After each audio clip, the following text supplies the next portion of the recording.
Hello, my name is Dan Phillips, and I'm the author of Spiritual Journaling God's Whispers in Daily Living.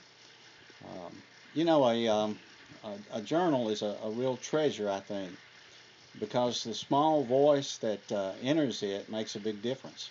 And in this, I share stories of the 4 decades that I've kept journals, many of them what I call spiritual journals. In them, there is something special.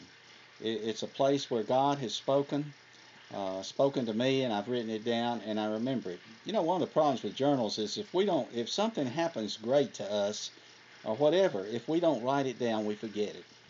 Some of the things in the journal that are important to me are what I call the power of words.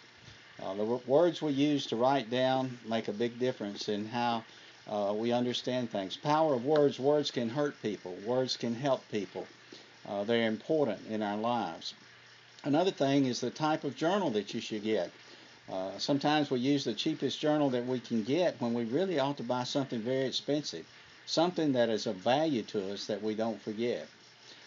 Another thing I talk about are the unexpected guests in our lives. These are people who suddenly appear that make a big difference, and God sent them, and we didn't realize it at the time.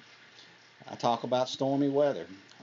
The Bible talks about stormy weather as treasures of darkness, times when difficulties come, yet God is in the darkness. And then there are parts that I talk about the fragments of our lives. It's sort of like Jesus with 2 fish. He fed thousands, and there was some left over. So the fragments of our life are important. And finally, I talk about magical journeys, times that we go places and God works in our life, and it makes a big difference, and we don't forget. Uh, you can buy this book now. It's available at Amazon. Uh, it's also available at Barnes and Noble. And if you're electronically inclined, you can buy a copy for a Kindle or also